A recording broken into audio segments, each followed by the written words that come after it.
do exame físico do recém-nascido especificamente. Ele não vai entrar em todos os detalhes, é aquele que é diferente do recém-nascido em relação à criança maior, né? Senão a gente vai começar com o exame físico do recém-nascido de novo, né? O exame físico da criança de novo. A gente vai falar só aquilo que a gente espera que seja normal no recém-nascido, que por incrível que pareça, às vezes é motivo de consulta no pronto atendimento no meio da madrugada. A mãe resolve ver lá que tem uma coxinha na criança que ela não tinha visto. Então, é importante a gente já examinar e já ver se está tudo certo. As alterações, né? A gente pode ver que está anormal, que às vezes a mãe nem percebeu, mas que é motivo, às vezes, de preocupação, que a gente vai precisar investigar, monitorizar, acompanhar, enfim. Então, esse é o objetivo hoje da nossa aula. A primeira coisa, vocês vão lembrar lá da classificação, né? Isso aqui, por incrível que pareça, a gente repete um monte de vezes, e às vezes chega lá no 10º período e ainda está. Criança de 8 meses, um recém-nascido. Recém-nascido, a classificação de recém-nascido é um bebê desde o momento que ele nasce até o dia que ele completa 4 semanas de vida, 28 dias. Chegou com 29 dias de vida, ele é um lactente, ele deixou de ser recém-nascido. Tá? Então, tudo que a gente fala com relação a recém-nascido, nas primeiras 4 semanas de vida. Então, está referente às primeiras 4 semanas. Então, a partir de 29 dias já é lactente, já é uma criancinha maior. E aí, o que a gente começou lá na sala de parto? Ontem a gente já comentou um pouquinho, né, da parte lá das adaptações. O que é importante a gente fazer lá na sala de parto? A pessoa que vai atender o recém-nascido, é importante, às vezes a gente acha que o recém-nascido acabou de nascer, que ele não tem uma história. Mas, na realidade, ele tem uma história de talvez 9 meses, né? Tem a história da gestação da mãe. Para a gente saber lá como é que aconteceu essa gestação, é uma coisa importante. Essa mãe é uma mãe saudável, ou é uma mãe que tem algum problema de saúde? Uma mãe que tem uma cardiopatia, que tem uma doença renal, enfim, ela tem algum problema, então aumenta a chance do bebê ter algum problema. Então é importante a gente saber como é que essa mãe, como que foi a gestação, porque às vezes ela é uma pessoa saudável, mas na gestação ela teve intercorrência, ela teve uma infecção, ela teve uma hipertensão, ela desenvolveu um diabetes, então é importante saber como que foi essa gestação. E aí, a partir daí, a gente já começa a saber se esse bebê tem alguma necessidade especial. Então, é um bebê, por exemplo, que a mãe teve sífilis, que vai ser um trabalho que a gente depois, eu falei com vocês, depois a gente vai fazer esse trabalho. Essa mãe teve sífilis na gestação, quantas coisas que pode ter para o bebê? Muitas. Inclusive, ela pode ter um aborto, o bebê nem nascer. Ou o bebê pode nascer com problema. Então, assim, ela teve algum problema na gestação e, de repente, o bebê vai ter algum problema, eu vou ter que tomar providências com relação a ele. A gente precisa saber disso. A gente precisa saber o grupo sanguíneo da mãe. Se a mãe ela tem um RH negativo e esse bebê é um RH positivo, ela tem chance de ter uma compatibilidade grande e desenvolver, inclusive, uma icterícia grave. Depois a gente vai ter aula de icterícia aí, que é umas situações bastante importantes da gente entender, da gente conduzir no recém-nascido. HIV e VDRL são exames obrigatórios nossos aqui pelo Ministério da Saúde. Na entrada da maternidade tem que ter HIV e VDRL de todas as mães. Por quê? São doenças que são facilmente detectadas, né, através desses exames e que a gente tem como fazer prevenção da transmissão vertical. Transmissão vertical é quando transmite a doença da mãe para o bebê. A gente chama isso de transmissão vertical. Então, são doenças que são passíveis de prevenir a partir do momento que a gente faz o diagnóstico na mãe. Outras sorologias, a gente tem, quando vocês virem, a parte de obstetrícia, vocês não começaram a fazer ainda não, né? Pré-natal. São várias as sorologias que precisam ser feitas, né, durante a gestação. Citomegalovirus, toxoplasmose, hepatite. Então, a gente precisa saber se a mãe tem alguma doença que a gente precise, ou se ela teve, né, no decorrer da gestação, alguma doença. Então, isso é importante a gente saber. Material para a gente atender o bebê tem que estar tudo pronto, né? Depois a gente, eu já falei para vocês, depois tem um curso de animação mais lá na frente. A sala de parto, a gente também falou bastante da temperatura ontem, né? Tem que estar entre 23 e 26 graus, né? É uma coisa importante, ver se a gente calor radiante tem que estar ligado. Temperatura de 23 a 26 graus, gente, ela é adequada para um bebê a termo, se você colocar o bebê no abdômen da mãe. Temperatura de 23 a 26 graus. Se você deixar o bebê lá e não fizer nada com ele, ele vai resfriar. Então, se ele não ficar na barriga da mãe, tem que ficar lá no berço de calor radiante. Então, realmente é importante a temperatura. Clampeamento do cordão, né? Então, ele acabou de nascer, ele está ligado ainda, a placenta ainda não descolou lá da mãe. Quando que vai clampear o cordão? Pela recomendação do Programa de Reanimação Neonatal Brasileiro, se o bebê nasceu respirando ou então chorando, a gente considera o bebê que está respirando ou chorando a mesma coisa. Né? O bebê não tem como chorar se ele não respira. E se ele está movimentando, esse clampeamento ele deve ser feito num tempo de 1 a 3 minutos depois do nascimento. A partir do momento que o bebê nasceu, ele acabou de sair da cavidade uterina, a gente olha lá o horário. Só, sei lá, 4h34. Então, eu posso clampear o cordão até 4h37. E aí, com isso, a gente vai passar maior quantidade de sangue para o bebê e isso vai favorecer o bebê. Agora, o bebê que é ou prematuro, ou então o bebê que tem uma certa dificuldade para começar a respiração, ou o bebê que está com tônus comprometido, esse bebê precisa de ir para a mesa de reanimação, e aí a gente vai fazer os cuidados de atendimento, que existe um protocolo muito bem definido pelo Programa de Reanimação Neonatal. Eu não vou entrar nesse detalhe aqui, porque depois a gente tem um curso só para isso, um curso de imersão, vocês vão ter um curso, então acho que não é o momento para a gente falar disso aqui agora, mas assim, só para a gente saber, né, a parte do clampeamento tardio é uma coisa, talvez quando vocês virem, né, algum tipo de parto, nem todos, como o clampeamento é feito pelo obstetra, gente, nem todo obstetra faz isso aqui.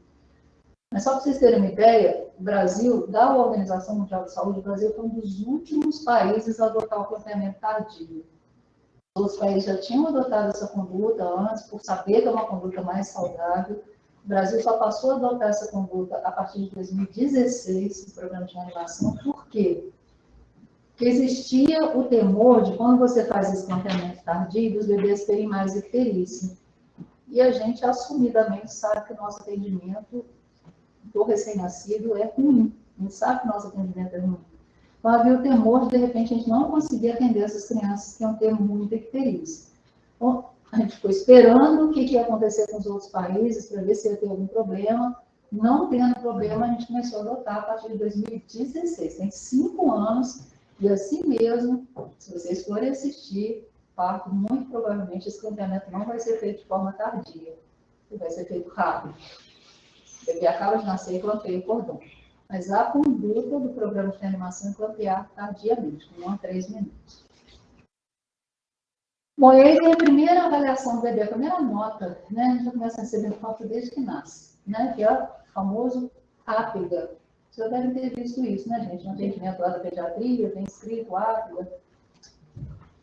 Virginia Apgar, é sempre bom falar, né? Porque tem uma mulher lá na década de 50, 60, anestesista, foi a primeira vez que ela na realidade, ela conseguiu publicar um artigo numa época em que não se dava a menor importância no recém-nascido, essa prematuro vai morrer mesmo e deixa para lá.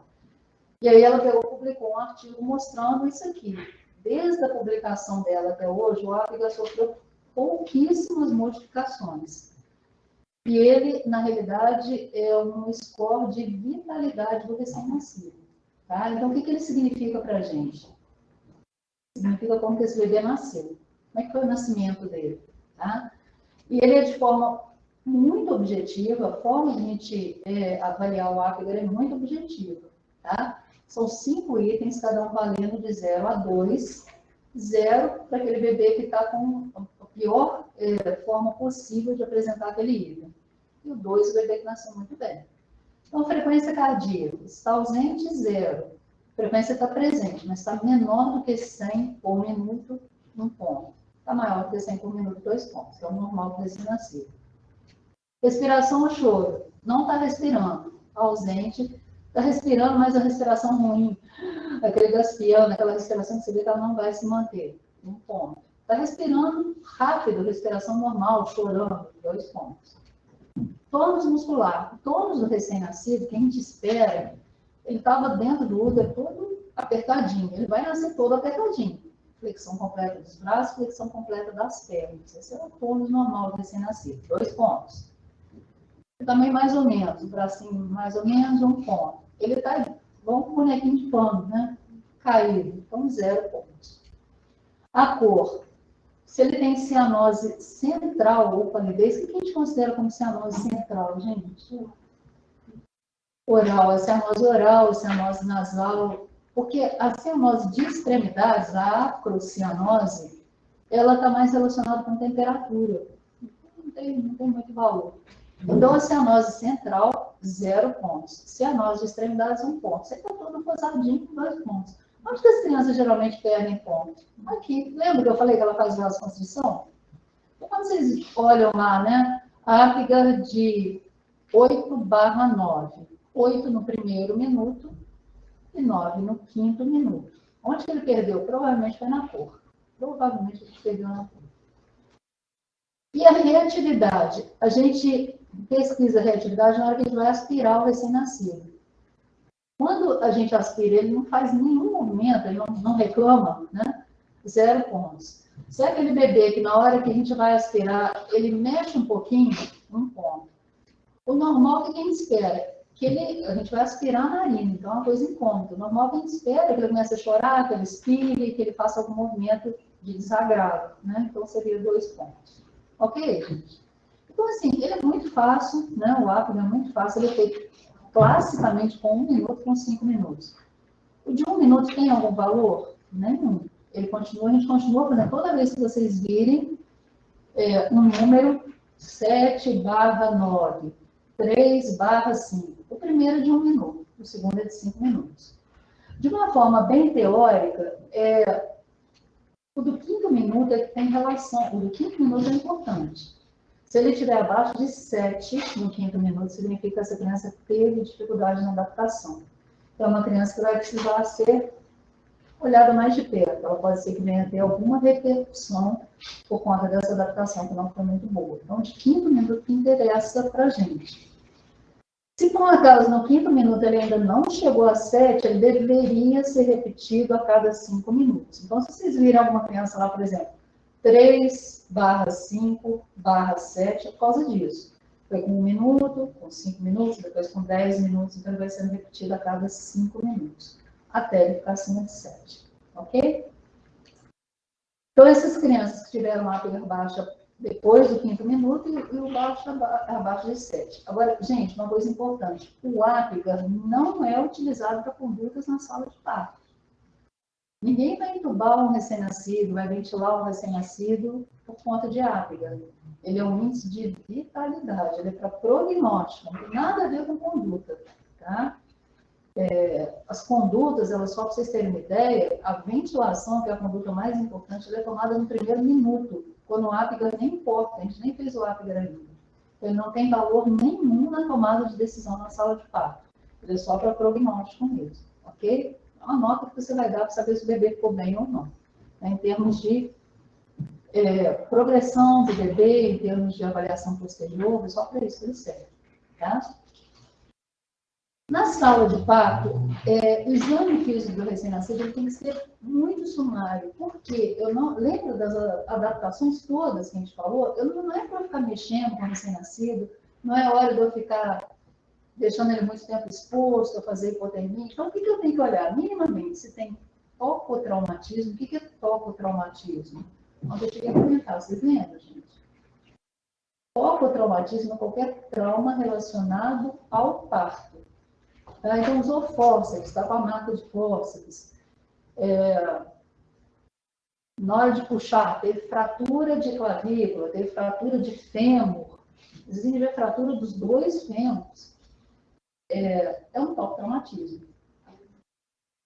É provocado, tipo assim, Iatrogenia? Isso, iatrogenia? Muitas vezes, sim. É difícil a gente falar. Às vezes, um bebê que está com uma dificuldade de extração, por exemplo, um fórceps. Um bebê que tem, às vezes, uma distócia de ombro, ele não sai, e ele tem que usar um fórceps e acaba machucando. Mas foi mesmo. Mas a gente vê de tudo. Já vi a pessoa passar o bisturi para cortar o útero e cortar a testa do bebê. Tem que dar ponto. Né? Então, assim, se vê de tudo. É um tocotraumatismo. Todo traumatismo relacionado ao parto é um tocotraumatismo. Né? Já dá uma olhada em malformações grosseiras, isso é importante. A gente analisou a criança, você vai entregar para a mãe. É importante você dar uma olhada, né? Está faltando, senão assim, você entrega direto para a mãe, né? Às vezes está faltando alguma coisa importante. Às vezes, uma coisa importante, a gente vai ver aqui lábio leporino, é uma coisa que traumatiza muito a mãe de ver qualquer lesão na face, ela traumatiza muito a mãe. Você vai mostrar direto para ela sem nenhum preparo. Então, a gente dá uma olhada se tem alguma malformação grosseira, observar o padrão respiratório, a gente viu que a respiração é uma coisa importante, né? O bebê tem que assumir a respiração. A ausculta cardíaca respiratória, álcool abdômen, ver se está tudo certinho ali, e olha os orifícios, se está tudo certinho, aparentemente orifício anal, oral, boquinha, está tudo certo. Acabou de examinar, mostra para a mãe, o bebê nasceu bem, gente, é festa, é a única área da medicina que é festa. O nascimento, se Deus nasceu tudo bem, é da família, entendeu? Acabou a nossa participação. Quando eu vou fazer um exame mais detalhado do recém-nascido? Depois que ele fizer a estabilização, depois de 12 horas, a mãe saiu daquele momento de estresse, a gente vai examinar perto da mãe para poder mostrar a ela o que tem de diferente, né? Para conhecer o filho dela. É interessante, as mães ficam com medo do umbigo, tem medo de dar banho na criança, assim como se fosse uma criança pequenininha, uma pessoa, né? Igual a gente, só que pequenininha, acabou de nascer, né? Então, assim, as mães ficam morrendo de medo, com a mão na criança, um monte de coisa, né? Às vezes é importante a gente examinar a perna dela para perder um pouquinho dessa, quebrar o gelo, né? Mas não na hora que o bebê nasceu. Aqui não, é só olhar se está tudo bem, se você pode entregar para ela, está tudo certinho e pronto. Bom, as condutas complementares, o que a gente tem que fazer mais? A gente faz prevenção de oftalmia gonocócica, né? A gonorreia pode causar uma conjuntivite grave, pode levar a infecção grave, cegueira. Então, a gente usou durante muito tempo nitrato de prata para pingar no olhinho da criança. Hoje em dia, o Ministério da Saúde, hoje em dia, a partir de 2017, né? Eles recomendaram o colírio de povidina, mas na maioria das vezes a gente ainda acaba tendo o nitrato de prata mesmo. Ele serve para a prevenção da oftalmia gonocócica. Então, é uma conduta que todas as maternidades aqui no Brasil fazem. Eles colocam, a criança às vezes fica com o olhinho irritado, ela faz uma conjuntivite química por conta da irritação, né, dos medicamentos, e a prevenção de sangramento através da vitamina K, né, administrada, a gente tinha comentado ontem também, a prevenção de vitamina K é feita em todo recém-nascido. Na maioria das vezes ela é feita injetável, um ou outro serviço que faz a vitamina K oral, né, então ela é feita também já no momento do nascimento, as duas condutas. Os dados antropométricos, que olha, fica todo mundo doido para saber quanto a criança pesou, né? O ideal seria que essa criança fosse pesada lá depois de 6 horas. A gente não consegue colocar. É engraçado como é que a crença, a vontade popular, ela supera a ciência, em muitos momentos, né? Você sabe que não é o melhor momento para colocar o bebê numa balança gelada. O bebê acabou de nascer, a balança não é aquecida, é aquele plástico molhado, gelado, né? Fica molhado, você põe a criança ali, mas a família fica em dó se você não pesa a criança. Você fala, não vou pesar daqui a 6 horas. Nossa, o pessoal briga, quebra o hospital. Então, assim, pesa a criança, né? E aí o peso, na hora que a gente pesa, a gente vai fazer a primeira classificação simples. Peso normal, acima de 2,5 kg.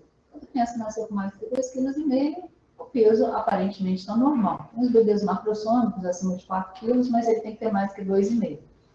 A gente considera baixo peso se ele está abaixo de 2.500 até 1.501 gramas. 1.501 até 2.500 é um baixo peso. Tá?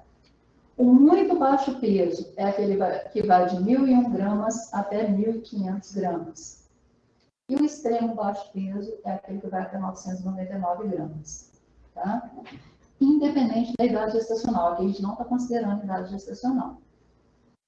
O baixo peso, a gente já sabe que é aquele bebê que não tem muita reserva de nutriente, pode fazer hipoglicemia, é um bebê que tem mais chance de fazer hipotermia, não tem muita gordura, independente da idade gestacional. Mas ele é uma classificação mais simples, só leva em consideração o peso, não leva em consideração mais nada. O comprimento e o perímetro cefálico, gente, vocês já estão acostumados, vocês já viram no posto de saúde. Tá? A mesma coisa, comprimento vai medido lá do calcanhar, né, gente? É interessante, às vezes a gente pega aquelas medidas que a criança nasceu com 55, nossa, a criança nasceu com 55 centímetros, então é um absurdo. O pessoal mediu assim, né? Pegou a pontinha do dedo, tá? O calcanhar, tem que fazer assim com o pezinho da criança, né? Até a cabecinha. tá? Eles nascem em média com 50 centímetros. É a média mesmo, a média muito... É uma média que se repete. O bebê nasceu enorme, nasceu com 52 centímetros. Nosso bebê pequenininho, 48. É assim, tudo mais ou menos assim. A não sei que o bebê seja muito prematuro. A média é 50 centímetros. O perímetro cefálico é a maior medida que a gente consegue da circunferência craniana, tá? Geralmente ele vai ter de 32 a 35 centímetros. O que é importante, ele não pode ser menor que o perímetro torácico. É uma relação importante, que o perímetro cefálico no recém-nascido, ele é maior do que o torácico. Quanto que ele iguala, gente? O Benedito deve ter dado isso para você. Ele nasce maior, perímetro cefálico maior, depois ele iguala, depois o perímetro torácico ultrapassa o perímetro craniano. São os marcos do desenvolvimento. Não perguntinha para uma prova de residência, né? Só tem pergunta boba mesmo. Vocês lembram disso? Não, né? Geralmente com 3 meses iguala perímetro cefálico, perímetro torácico, até 6 meses, geralmente o perímetro torácico vai ultrapassar o cefálico. Mas no momento do nascimento, o perímetro cefálico tem que ser maior que o torácico. O perímetro torácico, então, a gente vai medir na altura da linha axilar, não, da linha mamilar, normalmente entre a índice e a expiração. Difícil, né? Porque recém-nascido, a frequência respiratória dele é em torno de 50, eu fico ali com a fita para lá e para cá e pego a média ali. E o perímetro abdominal na altura da cicatriz umbilical. Então, são os dados, né? Antropoméricos. Aí a outra classificação importante é a idade gestacional. Uma classificação importantíssima, porque ela vai dar uma ideia para a gente daquela maturação do bebê. Você nasceu antes da hora, é um bebê que é imaturo. A nossa grande preocupação é com relação ao pulmão, mas uma vez imaturo, ele é imaturo em todos os sentidos. Né? Tudo nele é imaturo, ele nasceu antes da hora. Né? Então, a gente tem, do ponto de vista obstétrico, a gente pode avaliar através da data da última menstruação, vai fazer a continha, ou através do ultrassom. O ultrassom ele tem vários problemas. Primeiro, ele é mais confiável se ele foi feito para a idade gestacional, antes de completar 20 semanas de gestação. A partir daí, ele não é muito confiável. E hoje em dia, às vezes que a gente vê isso, o pessoal confia demais no ultrassom, confia demais, e às vezes marca a cesárea eletiva por conta do ultrassom. Então, a gente pega muita iatrogenia, muito bebê que nasceu prematuro porque foi confiado na idade do ultrassom e o bebê não tem aquela idade toda.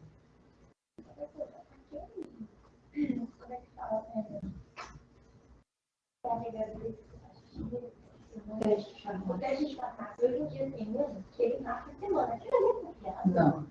Não é confiável. É difícil, na realidade, o melhor método que tem é a data da última menstruação, desde que a mãe tenha um ciclo regular e ela tenha certeza da data. É o melhor método que tem. É o mais antigo e o melhor. O ultrassom também, ele é bem confiável se ele foi feito logo no início. A partir do momento que você observou o coração, aí ele é fácil. Depois, a referência dele vai ser o diâmetro, o tamanho do fêmur. Então, aí já começa a fazer diferença se a criança está crescendo muito ou pouco. Então, ele não é muito confiável, entendeu? No início é mais fácil, enquanto estão formando os tecidos, porque você sabe a época de formação dos tecidos, então é mais confiável. O problema é que essa mãe não faz, principalmente no SUS, às vezes ela não consegue fazer ultrassom. Ela descobre que está grávida com 8, 9 semanas, até ela marcar o ultrassom, aí marca o consulta. Lá com 14, 15 semanas, vai marcar o ultrassom já lá com 23, 24 semanas, entendeu? Então, geralmente, o ultrassom tardio.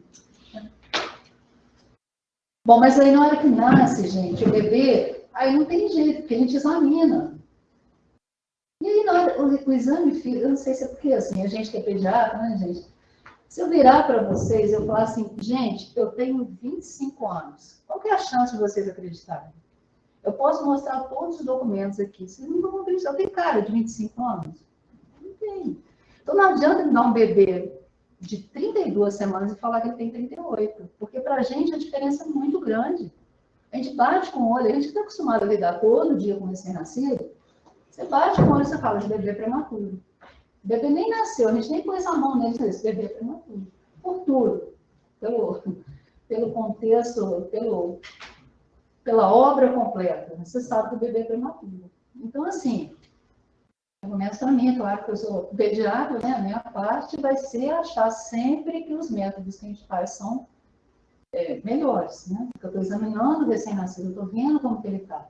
E a gente tem o método do Capurro e o New Ballard. O New Ballard a gente usa para prematuro. O Capurro, a gente tem o Capurro, eu posso fazer ele só somático, só com dados físicos, e posso fazer ele somático neurológico. Ele vai pegar dados físicos e alguma coisa de maturação neurológica. Qual que eu prefiro fazer? Qualquer dos dois, o que for melhor. Lembrando, quando eu faço neurológico, eu estou avaliando também a parte neurológica. Então, por exemplo, eu vou imaginar um bebê que nasceu com síndrome de Down. Eu sei que ele é mais hipocônico, eu sei que ele perde em tônus. Então, provavelmente, se eu fizer o somático e neurológico, eu estou avaliando também a parte neurológica, provavelmente a chance de eu errar é maior. Um bebê que acabou de nascer, que a mãe tomou anestesia, o bebê está um pouco hipotônico. Se eu fizer o somático neurológico, a chance de eu errar é maior. O bebê que nasceu bem, se eu fizer o somático neurológico, ele provavelmente é mais confiável. Mas eu posso fazer qualquer um dos dois, ok?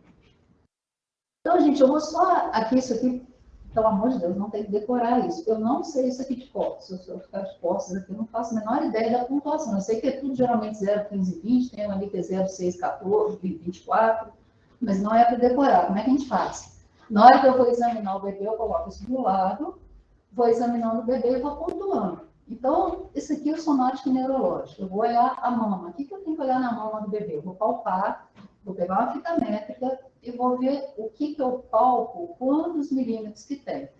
Se ela não é palpável, eu vou colocar mama 0. Se ela é palpável menor que 5, mama 5. Entendeu? Nesse item eu coloco a pontuação. E daí por diante. Pregas plantares. O bebê prematuro, ele não tem essas preguinhas que a gente tem no pé, porque ele pé lisinho, lisinho. Né?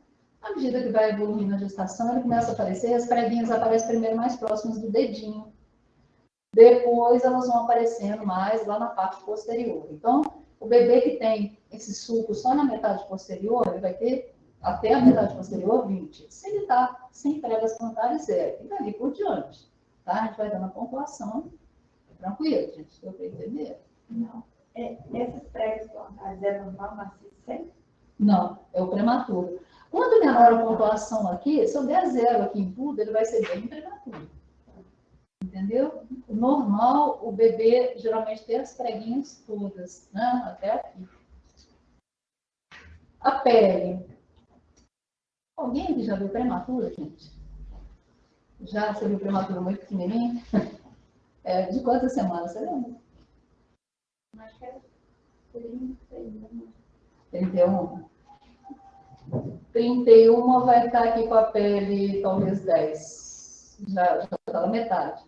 O bebê é muito prematuro. Se pegar um bebê de 24 semanas, por exemplo, 25, o Capurro ele não pega menos do que 30 semanas. Não dá. A pontuação da gente tem que usar o Ballard.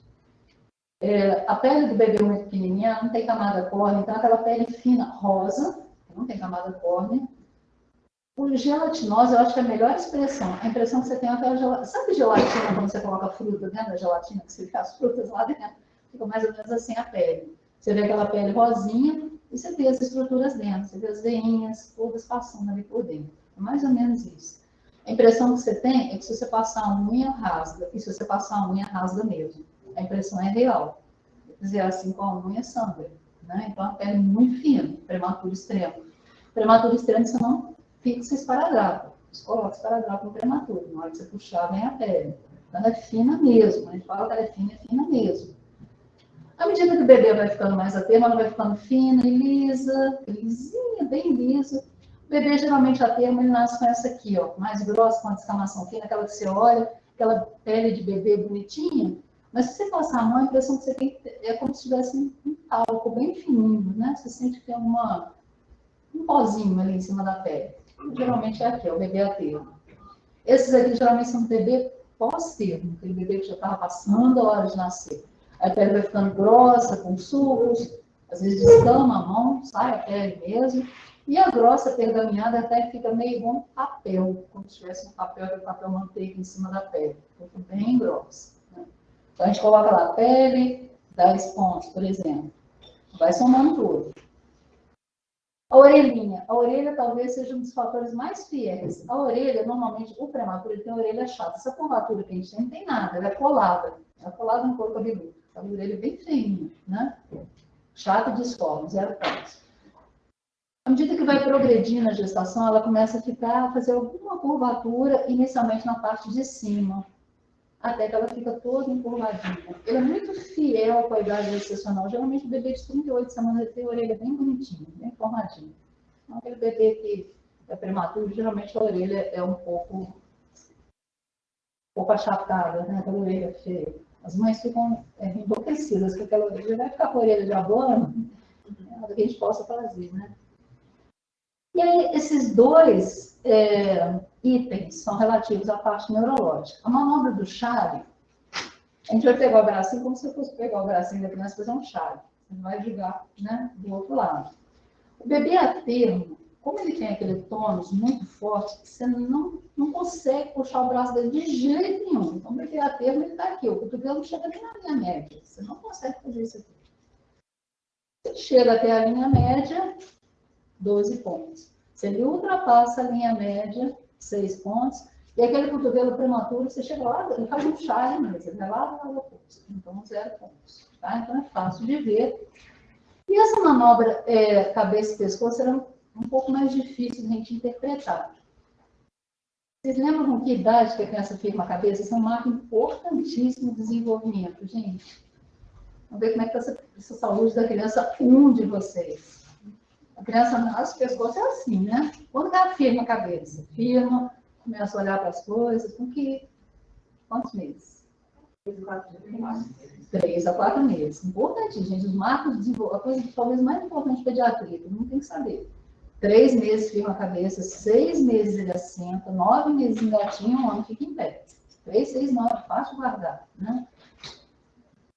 Só que aí, então, se a gente pegar o recém-nascido, a cabeça dele vai vir assim. Mas, no primeiro momento, na hora que eu levantar, se ele estiver deitadinho, eu puxo ele pelos bracinhos, a cabeça vem, depois ela cai, porque ele não sustenta a cabeça. Então, isso aqui é referente ao ângulo que ele faz aqui, ó. Quanto mais ele cai, se ele fizer ele caiu de tudo, ele vai fazer um ângulo de 270 graus. Aquele bebê que encosta o occipito fica atrás. Né? Ele encosta o occipito nas costas. 270 graus. À medida que ele vai diminuindo esse ângulo, a gente vai aumentando a pontuação. Dá para entender, gente, como é que é isso? Avaliei isso testando mesmo. Testando mesmo. Você pega o bebê, você põe ele deitadinho, tá assim deitado, aí o negócio está colado aqui. Ele está deitadinho, você levanta ele pelos bracinhos. Ele pegou o papel aqui, deu ruim, o papel está preso. Deixa eu ver se está o papel solto. O bebê está deitadinho assim, você puxa ele pelos bracinhos e vê o que acontece com a cabeça. Testando mesmo. A manobra, esses são movimentos ativos, né? Porque você está testando a parte neurológica. Outra manobra do chale. Deu para entender como é que é? Fica um bonequinho aqui, né? Aí a gente soma essa pontuação toda, gente. E o que a gente vai fazer? O capurro somático, aquele lá é o neurológico. O somático, ele tem isso aqui, ó. Textura da pele igualzinho, forma da orelha igualzinho, glândula mamária igualzinho, só que entra uma formação do mamilo aqui que não tem lá, a gente não comentou a respeito da formação do mamilo. O que a gente avalia na formação do mamilo?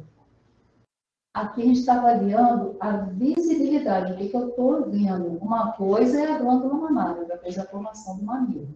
Tá? Então, aqui se ele está apenas visível, se ele está pigmentado, mas com um diâmetro menor do que 7,5, isso aqui é contagem mesmo, gente. É você ir olhando, medindo na fita métrica, tá? O que a gente vai fazer? Se eu quiser fazer o capurro somático, eu contei esses itens aqui. Qual item que está faltando aqui, gente, que a gente não viu lá no neurológico?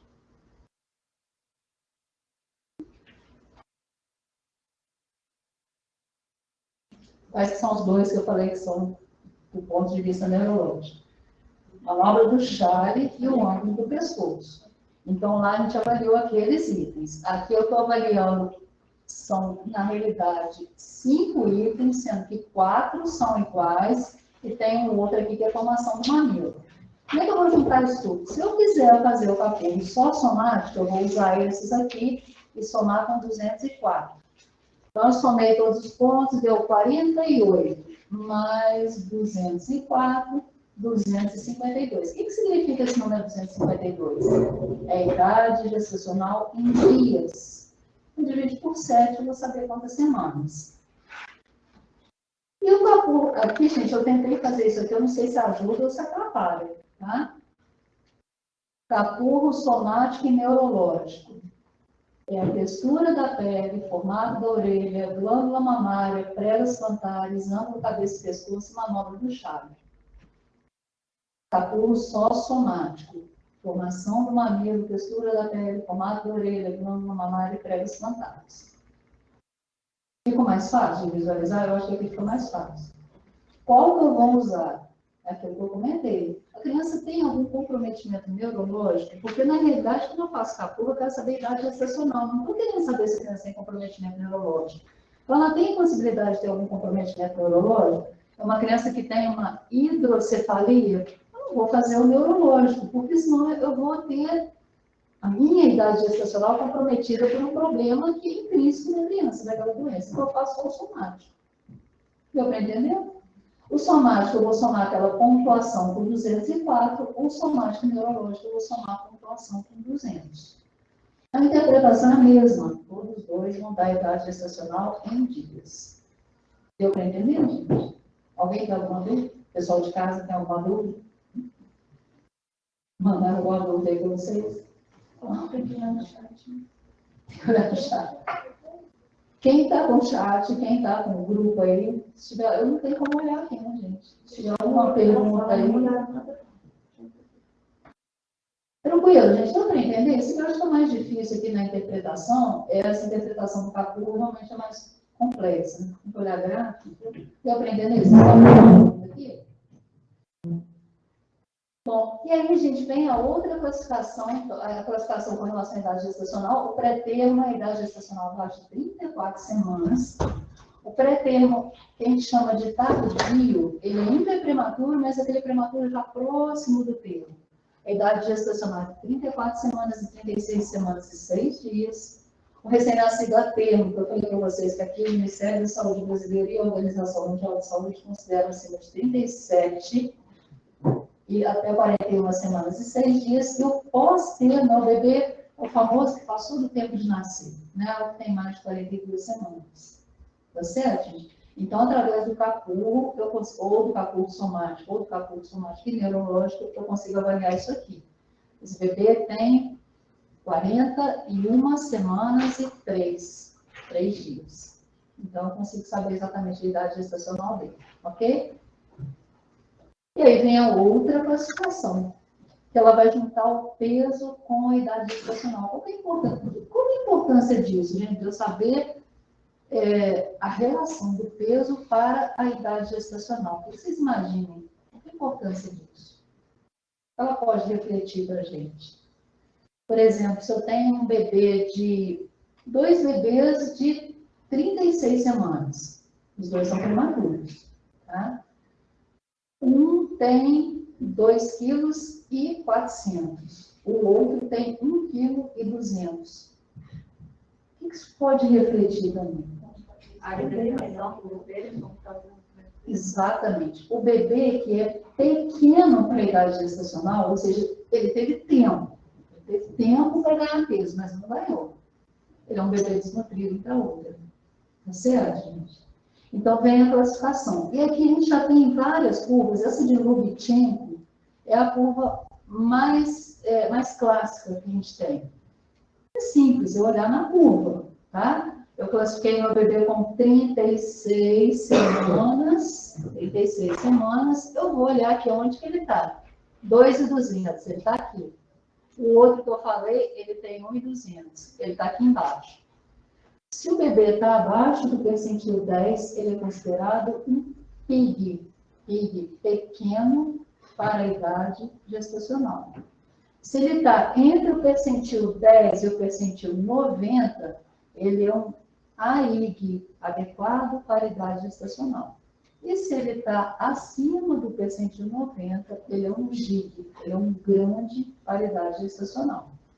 Então, todos eles têm as suas repercussões. Qual que é o melhor? O AIB, é lógico, é aquele que é adequado. Ele tem um peso de acordo com a idade gestacional dele.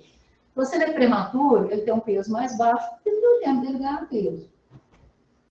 Agora, um PIG, por exemplo, eu tenho 2 bebês com 1,5 kg. Um é PIG e o outro é AIB. Qual que é pior? O PIG provavelmente é pior. Por que ele é desnutrido? O que aconteceu com ele? A mãe teve algum problema? O bebê teve algum problema? Então, ela é uma classificação importante que ela dá uma ideia para a gente do que pode ter acontecido com ele. Então, a importância exatamente nessa, e aqui, então, os adequados para a idade gestacional correspondem a 80% a 90%, e os PIGs geralmente pode ter algum problema ou materno, a mãe tem algum problema, mãe, por exemplo, uma mãe cardiopata, uma mãe que tem algum problema renal, que tem um problema crônico, ou ela pode ter tido um problema placentário, um problema na gestação, uma insuficiência placentária, ou o bebê pode ter algum problema ele mesmo. Pode ter uma síndrome genética, ele pode ter tido infecção congênita. Então, tem algumas situações que fazem a gente pensar. Existem algumas situações, como, por exemplo, o fumo materno. A mãe que fuma muito, geralmente ela vai ter bebês pequenos, da idade gestacional. Interfere muito com o peso. A mãe que fuma durante a gestação. Os grandes para a idade gestacional é bom, lembra que a gente comentou um pouquinho dos grandes para a idade gestacional ontem, né, dos bebês, né, filho de mãe diabética, a maioria aqui é filho de mãe diabética. Pode ser que o bebê seja grande, às vezes um casal jogador de basquete. O pai tem 2,10 m, a mãe tem 1,98 m, aí o bebê nasceu enorme, nasceu lá com 55 centímetros, com 4,2 kg, só que na maioria das vezes não é isso que a gente vê. Então, quando a gente pega um bebê muito grande, geralmente são filhos de mães diabéticas. A gente geralmente suspeita disso. E aí, aquele bebê que a gente já comentou ontem, está propenso a trauma, faz hipoglicemia por conta de hiperinsulinemia e tem maior probabilidade, então, de ter malformações congênitas. Então, na realidade, o ideal aqui é ser o adequado para a idade gestacional. Ok, gente? Tranquilo? Uma dúvida? Vocês estão com a cara de sexta-feira, 4h30 da tarde, eu vou te falar. Bom, gente, a exame físico completo. Então, o ideal é que seja feito 12 horas depois, preferencialmente perto da mãe. Tirar a roupinha da criança toda. É aquele momento para a mãe tirar as dúvidas, né? E para a gente tirar, conversando com a mãe, mostrando aquelas particularidades do recém-nascido, para a mãe poder ficar um pouco mais tranquila. Postura e tônus muscular, gente. A postura do recém-nascido é de flexão. O bebê que não está fletido, ele não está bem. E a flexão é dos 2 membros superiores e dos 2 membros inferiores, tá? A cabecinha dele sempre voltada para um dos lados. Na hora que ele chora, ele coloca a cabeça mediana e cai, né? Mãozinha fechada. Tá? Essa é a postura normal do recém-nascido. Olhou o recém-nascido, foi lá visitar o recém-nascido, tá? Ele bonitinho, com aquela postura, deitadinho de lado, mãozinha fechadinha e tá bem. O bebê tá bem. Se for examinando, né? Vai lá visitar, aquele bebezinho assim, não tá bem. O bebê normal é ter a postura. Então, pela postura, ele já mostra muita coisa. Os reflexos primitivos, aquele que vocês viram, moro, preensão plantar, preensão palmar, reflexo de marcha, estão todos presentes, desde 3, 4 meses. Só que existe um prematuro que vai dar. Tá? Eles estão todos presentes, né? Quando o tônus está perdido, né? A situação pode ser uma síndrome genética, o prematuro geralmente vai ter o tônus um pouco diminuído, né? Ou a gente tem que olhar se não tomou algum medicamento, né? Ou às vezes a mãe tomou o medicamento e passou para o bebê. Então, gente, aqui está a versão roupinha e a versão fraldinha, né? O bebê só de fraldinha. Essa é a postura do bebê. Cabecinha lateralizada. Esse bebê aqui, você não precisa nem examinar. Perguntar assim, esse bebê está bem? Está ótimo. Não tem nada. Ele tem algum problema? Esse bebê tem alguma infecção? Nenhuma. Está ótimo. Esse aqui também não. Olha lá como é que ele fica fletidinho. É até difícil colocar fraldinha, né? Ele amassa a fraldinha por causa da flexão dos perninhos. O bebê está ótimo. Na ectoscopia, o que a gente vai ver? O bebê pode ser um pouco pletórico, quando ele tem uma hemoglobina muito alta, aquele bebê que está muito vermelho, igual o paciente que tem enfisema, né? Um bebê muito avermelhado. Cianose. Qual cianose que importa para a gente? A cianose central. A aprocianose, cianose de extremidades, ela não tem maior importância, a não ser ela seja em uma única extremidade. Então, com cianose só na mão direita ou só no pé esquerdo, aí ela começa a preocupar. Ela é uma cianose localizada, aí pode ter algum problema naquele local. Mas a cianose dos 4 membros não tem importância nenhuma para a gente. A equimose, né? A criança, por conta de traumatismo na hora do parto, ela pode ter equimose, né? Nas pernas, nos braços. Quando acontece no rosto, a gente pode dizer que a criança tem uma máscara equimótica, às vezes porque o rosto fica feio, né? Fica arroxado, mas geralmente não tem repercussão. Às vezes a mãe, como é preocupada, não tem repercussão nenhuma.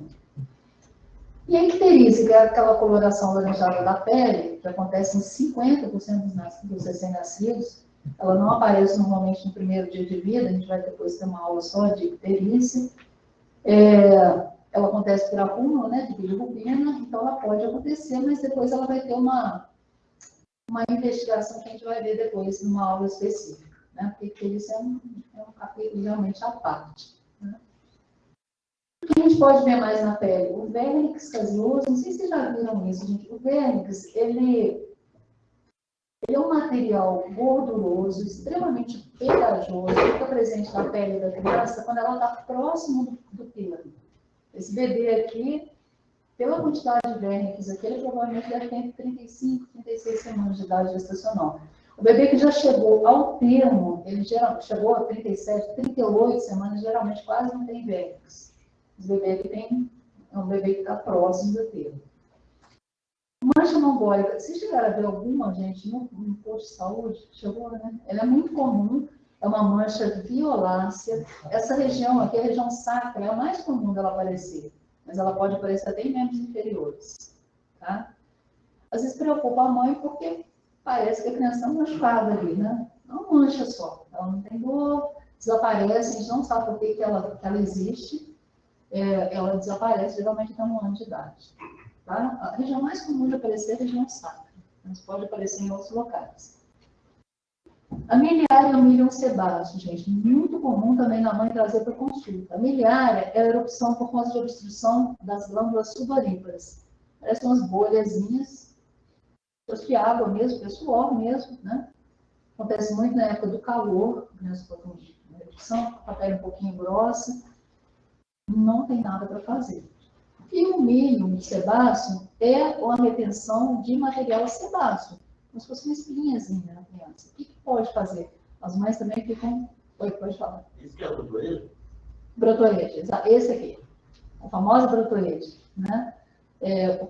Muitas vezes, quando está muito quente, ela aparece, né? O milium sebáceo fica desse jeito aqui, as mães ficam... Às vezes elas insistem para passar uma coisa, que elas querem que a criança fique com a pele bonita, não tem que passar nada, gente. O rosto do bebê é um local sagrado, não se passa nada, a não ser que seja extremamente necessário. A absorção é enorme ali, de qualquer coisa que você faça, então não passa nada. O que vai orientar para a mãe? Ela vai dar banho normal, simplesmente no bebê, passar água no rosto, isso deve passar. E é por causa de contato? Não, esse aqui não, milho não. Acontece em algumas crianças. Tem umas que tem muito, tem outras que não tem tanto. Não tem nada para fazer, tá? Às vezes a gente vê o pessoal passando hidratante, nem passar nada. A pele do bebê não é para passar nada. E o eritema tóxico neonatal é uma dermatose muito comum. A gente absolutamente não sabe por que ela acontece. A criança, assim, do nada, ela está bem, de repente ela amanhece, ou de repente, durante o período da tarde, ela aparece subitamente. Ela fica com a pele toda vermelhinha, assim. Uma rubéola, né? Fica toda vermelha, do nada, assim. Às vezes dá umas vesículazinhas. Pra vocês terem uma ideia, é engraçado, teve uma vez que eu vi uma definição, eu achei interessante, porque é muito parecido com isso. Uma maternidade que eu trabalhei, né, que eu morava em Bauru, em São Paulo. A enfermeira chegou para mim e falou assim: doutora, dá uma olhada numa criança que está achando que está tendo infestação de formiga, ela está toda picada de formiga. Eu falei, é isso aqui, a criança está com eritema tóxico. Ela aparece assim, de uma hora para outra, então a criança não tinha nada, ela ficou assustada, né? Do jeito que ela veio, ela desaparece. Não tem nada para fazer, não tem tratamento, não tem nada para fazer, tá? Aparece normalmente no primeiro ou quarto dia, primeira semana de vida, tá? Então é só orientação. Essas coisas é importante a gente olhar. É a mãe, ela desespera. Se a criança aparecer com isso em casa, ela vai parar 2 horas da madrugada, no pronto-socorro, achando que tem formiga ficando na criança. Não acontece isso. Tranquilo, gente? Pele. A cabeça a gente vai avaliar o tamanho, avaliar a fontanela e se tem céfalo, hematoma e bosta cérebro sanguíneo. Tamanho do crânio é medir. Então, medir o perímetro cefálico, vou olhar porque a cabeça da criança está grande demais, está pequena demais. E a gente tem as curvas, igual vocês veem lá no posto de saúde, percentil, macrocefalia. O que a gente tem que preocupar com a macrocefalia? Às vezes a macrocefalia é genética, em famílias que têm a cabeça maior do que o normal. Mas a gente tem que preocupar com hidrocefalia e hidroencefalia. Mais importante que uma medida única do perímetro cefálico é a medida seriada. Por quê? Como a criança ainda não está com as suturas soldadas, o perímetro cefálico ele dá um reflexo para a gente do crescimento do perímetro, do tamanho encefálico. Então, se o perímetro cefálico começa a crescer mais do que o esperado, pode acontecer dessa criança ter um aumento de massa encefálica ou aumento da quantidade de líquido. Seria hidrocefalia ou hidroencefalia. Não é isso, gente? Vocês não acompanham o perímetro cefálico lá? Acompanha o perímetro cefálico, se ele começar a fugir do percentil, o que a gente tem que fazer? Tem que pedir exame de imagem. Você tem que ver o que está acontecendo com essa criança. Agora, tem possibilidade da criança ter hidrocefalia e só ter aumento de tamanho do perímetro cefálico, gente? O que a gente esperaria mais encontrar? Hidrocefalia? Hã? Hidrocefalia? Hidrocefalia.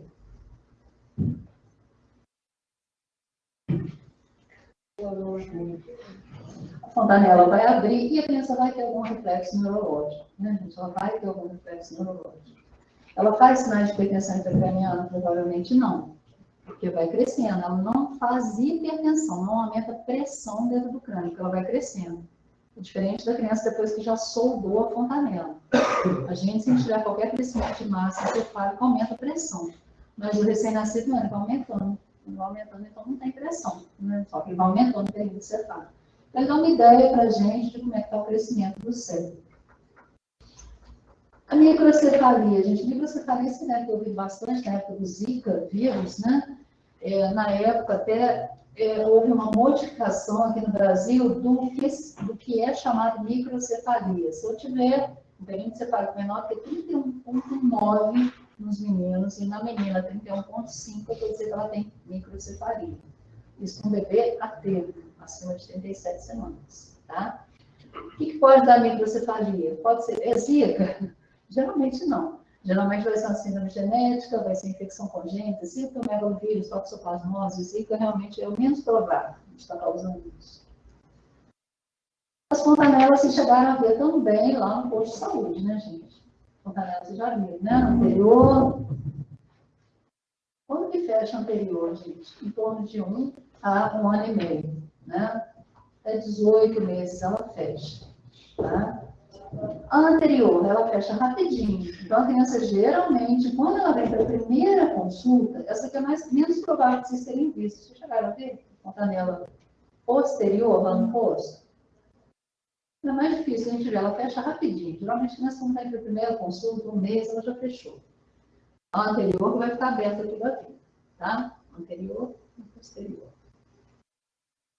E as alterações do crânio? O que está errado? O que não era para ter? A gente tem um cefalematoma. O cefalematoma é quando você tem um hematoma mesmo. Você tem um acúmulo de sangue. Esse acúmulo de sangue vai ser entre o osso e o periósteo. Ou seja, gente, ele vai estar contido dentro da linha de sutura. O cefalematoma ele é localizado. Ou vai ser no parietal, ou vai ser no temporal. Ele é dentro de um osso específico do crânio. Esse é o cefalematoma. Qual que é a preocupação que a gente tem? O cefalematoma está relacionado com traumas, geralmente traumas sérios. Houve uma lesão no crânio da criança, tá? É grave? Na maioria absoluta das vezes não é. Na maioria absoluta das vezes. O que a gente tem que observar? Ver se a criança não tem um déficit neurológico. Se olha, a criança tem um cefalematoma, ela está com apitose palpebral, ou o membro que era para estar fletido está assim, já é indicação de você fazer exame de imagem. Tá? Mas o cefalematoma sozinho, ele é só um sinal de alerta. Tá? Na hora que a gente vai examinar, você vai ter um aumento, né, daquele local específico, do parietal, do temporal, de onde ele aconteceu, é mais comum no parietal e no temporal. A criança não vai sentir dor e a impressão que a gente tem é que você está apertando uma bolinha de ping-pong. Ele é assim, ele tem uma certa resistência, mas você consegue apertar. Dá para apertar um pouquinho, dá para deprimir um pouquinho. Ele desaparece entre 2 a 3 meses, normalmente não tem que fazer nada. E ele difere da bossa sanguínea. Isso é muito comum de acontecer em parto normal, gente. As mães também ficam doidas com isso, porque a bossa, ela é um edema no couro cabeludo. Ela está relacionada à posição do bebê estava dentro do útero. Então, ela faz um edema, ela não respeita os ossos, ela pega vários ossos, ela não respeita um osso especificamente, e não tem conotação nenhuma com trauma, não tem relação nenhuma com trauma. Ela vai desaparecer, um edema vai reabsorver, não tem problema nenhum, tá? As mães ficam muito preocupadas com o formato da cabeça da criança, está muito feio. Às vezes a criança fica assim, né? Fica torta.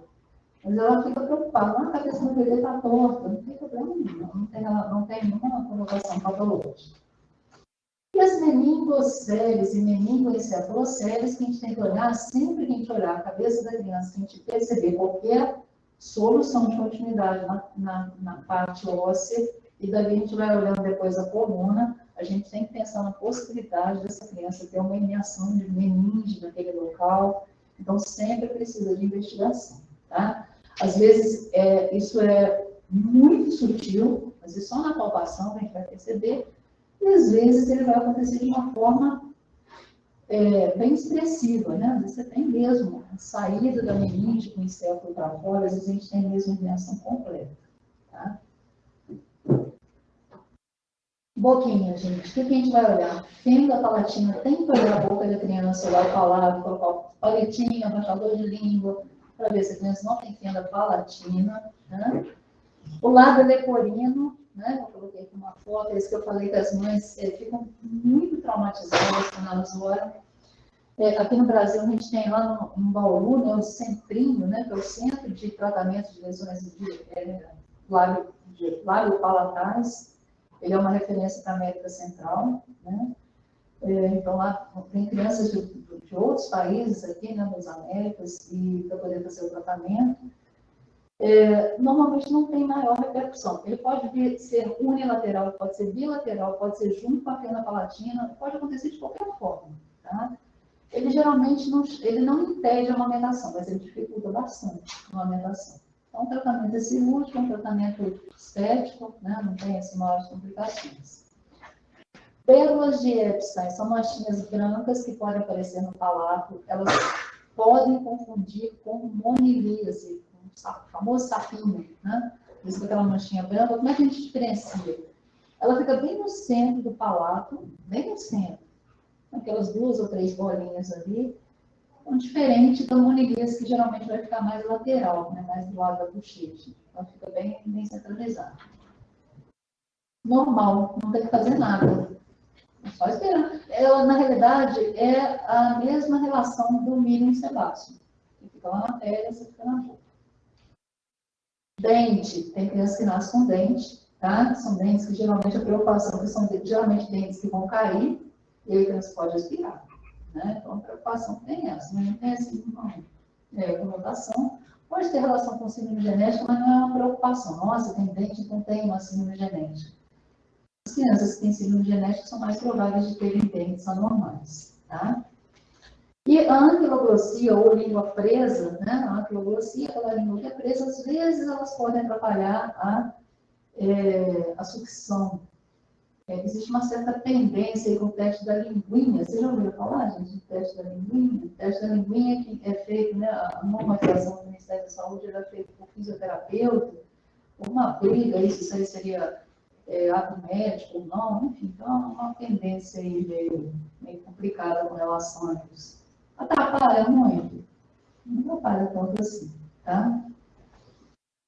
Nos olhinhos, as pupilas, o que a gente vai fazer? O teste do olhinho, você vai colocar a luz, o que é esperado? Aparecer aquela luz vermelha, igual de flash, né? Quando baixa a luz, espera que apareça aquela luz vermelha, tá? A gente tem que olhar no escuro, para poder fazer, né, esse teste. Avaliação das pregas, se tem prega picante, se tem estrabismo, se tem hemorragia subconjuntival. Dá uma olhadinha no olhinho. O nariz, é importante observar a permeabilidade das vias nasais, né? Se não tem atresia de coana. O recém-nascido ele tem muita dificuldade de respirar pela boca. Então, quando ele tem atresia de coana, ele pode desenvolver insuficiência respiratória. Ele não consegue respirar pela boca, só pela boca. Não consegue fazer uma respiração bucal adequada. A gente tem que olhar para ver se o nariz está adequado. E a orelha, avaliar a forma, tamanho, posição. A orelha, quando ela tem baixa implantação, o que a gente chama de baixa implantação? Quando a parte de cima da orelha, na hora que a gente faz uma linha em relação ao olho, ela está abaixo do ângulo interno do olho. Isso é a baixa implantação de orelha. Está relacionado com síndrome genéticos. Uma relação estreita com síndrome genéticos. Toda vez que a gente tem baixa implantação de orelha, a gente suspeita da possibilidade de uma síndrome genética. Ok? Pescoço, o que a gente vai ver? Fístulas, cistos, se tem alguma coisa alterada. Se tem dificuldade, ver a clavícula, né? Se está dura, criança, bebê grandão, bebê de 4 quilos e pouco, a gente já vai direto na clavícula. Na hora que você faz reflexo de molho, se ele faz mais de um lado do que do outro, a gente já vai direto na clavícula. Né? Ver se tem fratura de clavícula, a criança sente muita dor. E observar a mobilidade do pescoço. A mobilidade ela pode estar comprometida no torcicolo congênito. O torcicolo congênito, diferente do nosso torcicolo, né? A gente, quando tem torcicolo, é porque a gente fez uma contratura muscular. O recém-nascido ele vai ter torcicolo quando ele tem um encurtamento da musculatura, principalmente do esternocleidomastoide. Então, o tratamento do torcicolo congênito é através de fisioterapia. Tem que fazer fisioterapia, até 1 ano tem que ser corrigido, senão o tratamento vai ser cirúrgico. O torcicolo congênito é uma condição que a gente precisa avaliar. Tá? Muitas vezes ele não aparece no momento do nascimento, ele vai aparecer por volta de 2, 3 semanas. O torcicolo congênito ele tem que ser avaliado em toda consulta de puericultura. Observar, a criança geralmente ela tem um lado preferencial, você tem que virar para o outro lado, se ela está conseguindo mobilizar para o outro lado, está tranquilo. Tem dor? Normalmente não, ela simplesmente não consegue, porque na realidade só está estreitado, né? Ele está menor, ele tem um tamanho menor, mas ele não tem processo inflamatório nem nada, ela só não consegue virar. Entendeu? O tórax, o que tem de errado, que pode ter de errado no tórax? Normal da frequência respiratória de 30 a 60, a gente vai observar se tem algum ruído anormal, né? Normal a respiração ser umbrivesicular, normal audível. Ver se tem hipertrofia de glândulas mamárias. Aqui no Brasil existe um problema enorme com relação à hipertrofia, porque o bebê ele tem o tecido mamário, seja menino, seja menina, e passa o hormônio da mãe para o bebê, que pode hipertrofiar essa mama. Inclusive pode ter saída de leite. Aí aqui no Brasil já virou leite de bruxa, tem gente que espreme, acha que tem que espremer, e aí o que acontece? Começar a traumatizar, acaba promovendo o processo inflamatório. Às vezes a gente acha que isso não existe mais, não. O último simpósio que fizeram lá na Universidade Federal lá de Juiz de Fora, um pouquinho antes da pandemia, eles apresentaram o caso da criança que estava com mastite bilateral por expressão manual, porque estava saindo o famoso leite de bruxa, né? Não sei por que eles puseram esse nome, né? Então não tem que fazer nada, é só esperar passar, né? A frequência cardíaca do bebê é sempre acima de 100, recém-nascido não pode ter frequência cardíaca abaixo de 100. Vai lembrar, ver se tem sopro. O sopro no recém-nascido, nem sempre ele quer dizer algum problema grave. Tem cardiopatias gravíssimas que não tem sopro, e tem sopros que são normais no recém-nascido por conta daquela adaptação de pressões. Então, o sopro nem sempre quer dizer que tem um problema. É importante olhar. E a palpação dos pulsos nos membros superiores e inferiores. Para que a gente palpa o pulso, gente? Membro superior, o que daria diferença de pressão no membro superior e no membro inferior? O que vocês acham? Vocês lembram? Cardiologia, coarctação de aorta. Coarctação de aorta, tá? Então a gente tem que olhar a diferença dos 4 membros. Tem que olhar para o pulso em membros superiores e membros inferiores. Muito bom. Olhar região dorsal, coluna, tá tudo certinho. A presença de tufos de cabelo na região do cóccix pode estar relacionado com espinha bífida oculta. Às vezes a gente precisa fazer o raio-x, pode ter malformação renal, pode ter algumas implicações. Tem que olhar as costinhas da criança, ver se está tudo certinho. Vocês veem que é um exame completo mesmo, né, gente? É examinar e olhando tudo, né? Um exame rápido, mas é um exame completo. O abdômen, se ele tiver escavado, o que é o abdômen escavado? Aquele abdômen, o recém-nascido, ele tem um abdômen bojudinho, ele é gorduchinho, né? Não pode ficar um tanquinho, né? Se ele tem um abdômen escavado, se ele tem desconforto respiratório, a gente tem que suspeitar da possibilidade de hérnia diafragmática.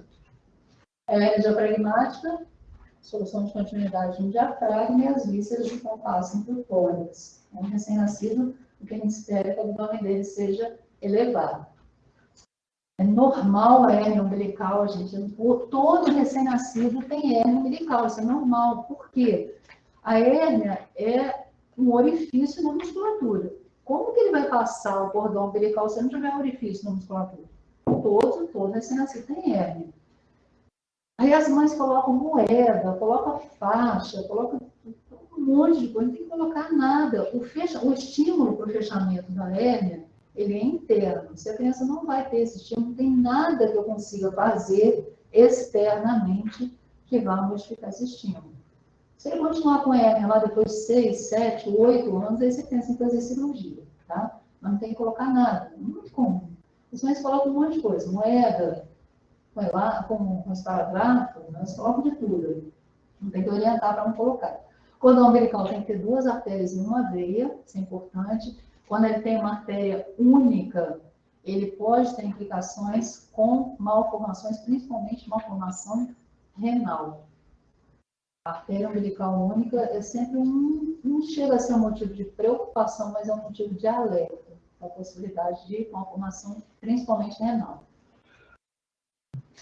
O abdômen, o fígado, geralmente ele vai estar 1 a 2 centímetros do revolto costal. Toda vez que a gente tem um fígado mais baixo, significa que tem hepatomegalia? Não. Tem que lembrar que o fígado ele vai ser rebaixado por qualquer processo expansivo intratorácico. Ele é empurrado para baixo. Então, o fato do fígado estar baixo pode ser um problema no fígado? Pode, mas pode ser um problema no tórax também. O baço ele pode ter pontinha de baço palpável. Aliás, o fígado, gente, quando vocês examinarem criança, vocês nunca palparam a borda de um fígado, aproveita a criança, porque não tem nenhuma outra faixa etária que seja tão fácil a gente palpar o fígado como uma criança. Né? Muito fácil palpar. O baço, a pontinha do baço pode ser palpável, né? Só a ponta do baço, o baço não tem nada que empurra ele para baixo. Então, se ele estiver muito lá para baixo, é porque realmente o baço está aumentado. Tem esplenomegalia, tem essa infecção, tem outras coisas. Defeitos que podem ter na parede, na formação da parede. Tem 2 principais, gastrosquise. A parede abdominal não está formada, mas ela não tem relação com o umbigo. O umbigo está bonitinho, aqui está até com cateterismo umbilical. E as vísceras saem todas para fora. A parede abdominal está aberta. É grave? É grave. A criança tem que fazer cirurgia rápida, porque essas vísceras daqui para fora vão ressecar, infectar, e a criança vai evoluir de forma grave. E a onfalocele é uma herniação através do umbigo. Essa aqui é menos grave, então, porque não infecta, né? Ela não infecta, só que a onfalocele geralmente está relacionada com outras malformações graves. Então, na realidade, a onfalocele acaba que o prognóstico dela é pior. Ela geralmente ela vem junto, né, com outras malformações, com síndromes genéticas. Então, o prognóstico da onfalocele é pior do que da gastrosquise. Exame da genitália, a gente vai ver uretra, testículo, ver se tem hérnia, ver se tem hidrocele, avaliar os pequenos e grandes lábios, a abertura da uretra, o ímen na menina, então tem que olhar. No menino, a patologia mais comum é a criptorquidia, o testículo que não desceu. Né? O tratamento cirúrgico, isso aqui é uma coisa que mudou muito, desde quando eu formei, o tratamento cirúrgico da criptorquidia era muito lá para frente. O que a gente foi, com o tempo, né, que os trabalhos foram mostrando, é que esse testículo que está fora da bolsa escrotal, ele pode, primeiro, ter formação de anticorpos contra ele, e aí vai levar à zoospermia, infertilidade, e ele pode malignizar. Então, hoje em dia, a cirurgia ela deve ser feita o mais rápido possível, preferencialmente antes de 2 anos de idade. Quanto antes colocar o testículo dentro da cavidade, dentro da bolsa escrotal, melhor. A temperatura é menor, menos chance de complicação. E avaliar a presença de hipo e epispádia, que é a saída da uretra fora da ponta do pênis. Então, tem que olhar para ver se tem alguma alteração. Tem que olhar a uretra, ver direitinho onde está saindo, se está tudo bem, para a gente poder fazer o diagnóstico de alterações. A hipospádia, principalmente, ela pode estar relacionada com outras malformações. Ok, gente? E no caso da menina, a gente vai olhar a permeabilidade, né, do ímã, dá para ver direitinho. E pode ter presença de secreção, inclusive secreção sanguinolenta, por conta de passagem de hormônios maternos da mãe. Tem algum problema? Nenhum. Não tem problema nenhum. É fisiológico, não tem problema nenhum. É outro motivo de consulta. As mães vão lá de madrugada. Tem tudo que ser explicado para a mãe, né? Aquilo que eu falei, ela está com um selo diferente dentro de casa, às vezes ela não sabe o que tem. Então a gente tem que explicar para não dar um estresse desnecessário, né? A genitália ambígua é um problema, né? Aquela criança que tem, primeiro tem uma urgência social, né? Eles perguntam qual que é o sexo da criança. Não sei, não sei. Não sei qual que é, não sei se é menino, não sei se é menina, não sei. Então, tem essa urgência social, tem esse impacto familiar, você não sabe. Aí começam os primeiros problemas práticos. Como que vai registrar a criança? Que nome que vai colocar? Até a mãe transfere esse problema todo para a gente, né? Mas como é que eu vou registrar? Não sei, né? Então começa um problema importante e pior ainda, você vai fazer a investigação completa, porque tem algumas crianças que você não consegue saber mesmo se é menino ou menina, a genitália é completamente deformado. Deixa eu perguntar uma coisa sobre os defeitos da parede. Porque isso aqui é quando ao nascer, mas ele é visto pela ultrassom? Sim, era para ser, normalmente é visto. Os Aí defeitos grandes, eles são vistos normalmente pelo ultrassom. A recomendação é a seguinte, no caso da gastrosquise, ou principalmente da gastrosquise, é que a criança nasça num local que ela possa fazer cirurgia imediatamente. Então, por exemplo, o hospital do trabalho tem cirurgião. Então, quando tem gastrosquise, a gente faz a previsão, você vai fazer uma cesárea, tem que ser por cesárea, né? Aí é uma indicação clássica de cesárea. Na hora de nascer, você puxa um braço, uma alça intestinal, né? Aí você faz a cesárea e já coloca a criança imediatamente no centro cirúrgico para corrigir. Mas se não ultrassom tem que fazer a cesárea logo? Não, você pode esperar. Tem alguns trabalhos mostrando que o ideal é não chegar ao termo, porque o próprio líquido amniótico ele causa irritação nas alças intestinais. Você pode esperar a criança chegar próximo do termo, em torno de 35, 36 semanas, até ela ter um amadurecimento completo do pulmão, faz corticoide, a gente vai adiantando no nascimento. Mas o ideal é não deixar passar muito o momento do nascimento. Tá? Então, e às vezes na genitália ambígua, mesmo quando a gente faz toda a investigação, você chega à conclusão lá, você faz o cariótipo, e deu lá, por exemplo, que menino, você não vai conseguir nenhum tipo de cirurgia para fazer aquela genitália virar genitália masculina. Então, ainda tem isso, né? Depois, com o avançar do tempo, você tem que definir o que você vai fazer em termos cirúrgicos, como que você vai conduzir aquilo ali. Então, realmente, uma genitália ambígua, fora que o motivo que leva a genitália ambígua, geralmente, é uma hiperplasia suprarrenal, ela pode ter as complicações próprias da doença, hipoglicemia, hematremia. Então, realmente, é um problema muito sério, a genitália ambígua. As alterações anorretais, né? Imperfuração ou anomalia anorretal, às vezes é muito perceptível, você vai olhar, simplesmente você não vê o ânus. E às vezes a imperfuração é mais alta. Você olha e você acha que viu o ânus, mas a criança não vai drenar fezes. Só que ainda tem um problema, principalmente na menina. Às vezes ela tem uma fístula. Então a criança elimina fezes, mas ela não elimina pelo ânus. E aí o que vai acontecer, gente? Se ela tiver uma fístula para a bexiga? Infecção urinária. Infecção urinária em recém-nascido vira sepse. Nunca vai ter infecção urinária só. Vai virar uma sepse neonatal. Ela vai manifestar como sepse neonatal. Mas ele até quanto Então, quando a gente não percebe, a gente teve uma vez um casal que é muito interessante, a criança era uma menininha, ela terminou pra gente entre 20 e 30 dias. Com sexo, então não tinha choque sexo, então muito grave. E aí, na hora que a enfermeira foi tirar a fraldinha para entregar para o pai estava lá. A enfermeira chamou para o seguinte, mas esse criança não tem, realmente ela não tinha nem desenho do ânus. Nem desenho. Era assim, aquela pele assim. Aí eu chamei o pai, eu falei, você tem que observar? Ele olhou para mim e falou assim, nossa, mas tem estudo no livro, isso não é muito fácil. Eu falei, nossa, mas você também não viu isso em casa, não é assim, por 2 dias na maternidade, por 20 dias em casa, essa era aquela não tinha dúvida. Mas ela tinha uma fístula, então ela estava evacuando. Ela não estava. Ela tinha fístula, ela estava evacuando um pouquinho. Só que aí infectou, né? Fez certo, fechou certo. Ela ficou bem depois, mas era uma infiltração, né? Então, às vezes é perceptível, às vezes na hora que você examina, você vai ver que tem infiltração. Quando não tem fístula, a infiltração anal, ela vira uma urgência, porque ela faz obstrução. Ela vira um problema obstrutivo. Pelo uretra, você tem uma fístula de pólen para a uretra. Aí ela elimina as fezes junto com a urina. Aí não vira urgência, entendeu? Não, você não faz urgência, você não faz abdômen obstrutivo, mas tem que fazer cirurgia. Não vai ter urgência.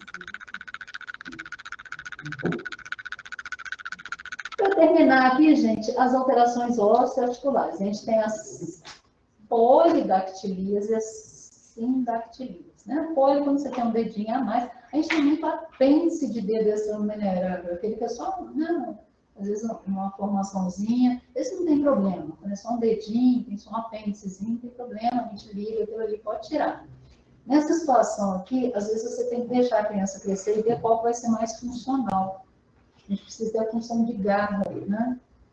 Às vezes você tem que saber qual que vai ser melhor tirar aqui. Às vezes é melhor deixar crescer um pouquinho. E assim, dactilia, quando está colado ali, geralmente não tem problema ali de inervação, é só separar, não tem problema maior. Mas a gente tem a displasia do quadril, vocês lembram de ter feito já na nova de Ortolani, gente, lá no Instituto de Saúde, né? A nova de Ortolani, o que ela avalia? A nova de Ortolani é para avaliar se tem instabilidade da articulação coxofemoral. Se você tem instabilidade, é porque você pode levar a luxação, né, do coxofemoral, e então essa instabilidade tem que ser tratada. Como que ela é tratada? A criança tem que ser mantida em abdução durante todo o primeiro ano de vida. Ela fica com a abdução mantida o tempo todo. Quando a criança é muito pequenininha, o que a gente faz é coloca 3 fraldinhas, deixa as suas perninhas abertas em abdução. À medida que a criança vai crescendo, a gente coloca o aparelho engessado, a criança fica em abdução completa. Para que isso? Quando você tem a instabilidade, na realidade, o acetábulo é pequeno. Então, cada vez que a criança faz um movimento, o acetábulo sai para fora. E aí, por isso que a gente ouve um clique, não é isso que vocês procuram lá, gente? O que eu coloquei, gente, tem um videozinho no YouTube que faz direitinho. Faz, né, manobra, dobra a perna e faz a rotação lateral. Se você percebe um sobressalto ali, é porque a articulação está saindo do acetábulo. Se ela ficar saindo toda hora, você não vai permitir o crescimento completo do acetábulo. E aí ela vai levar para a luxação. Então, por isso que ela tem que ficar fixada em abdução. Ela tem que ficar em abdução, né, o tempo todo. Depois que o aparelho engessado. Tá? Normalmente ela não leva maiores complicações. Muito tempo esse aparelho engessado? Normalmente tem que estar até 1 ano. Se ela não resolver até 1 ano, tem que fazer cirurgia. A gente nunca atrasa o desenvolvimento da criança. Então, por exemplo, a criança tem que andar. Então, por exemplo, pé torto congênito. Até quando eu tenho que resolver pé torto congênito? Até 1 ano. 1 ano a criança tem que andar. Eu não posso, se eu atraso o desenvolvimento, qualquer que seja o desenvolvimento, o nosso desenvolvimento intelectual, ele vem todo junto, com o desenvolvimento motor, com tudo. Se eu atraso qualquer parte, eu posso atrasar a parte cognitiva. Então, se a criança tem que andar com 1 ano, tudo que atrapalha ela de andar até 1 ano tem que ser resolvido até 1 ano. Então, a luxação congênita tem que ser resolvida até 1 ano. Pé torto congênito tem que ser resolvido até 1 ano. Como é que a gente faz um pé torto? Ele pode ser de tudo que é jeito, né? Para dentro, para fora, para trás, para frente, dos 2 lados, de um lado, um para dentro, outro para fora. Como é que a gente faz aqui? Ele é por conta de um encurtamento. Então, a gente vai colocar um aparelho engessado forçando o pé para fora. A criança sente dor? Claro que sente. É como se você estivesse fazendo um alongamento 24 horas, né? Puxando toda a vida. Quando começa a parar a dor, porque cresceu, aí você troca a botinha e põe de novo. Você vai fazendo isso até você aumentar o tamanho, né, daquelas estruturas longas. Se não resolver até 1 ano, cirurgia. É a mesma coisa. A gente nunca atrasa nada em criança. Tudo isso você tem que resolver até a época que ela deveria estar fazendo aquilo. Senão você compromete o desenvolvimento cognitivo. Certo? Gente. Tranquilo, gente. Alguma dúvida, alguma pergunta? Pessoal de casa? Aí ainda?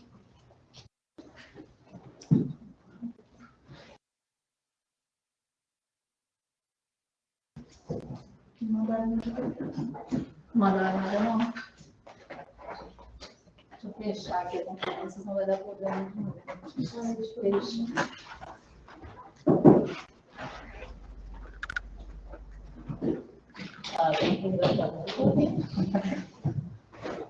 You are currently the only person in this conference.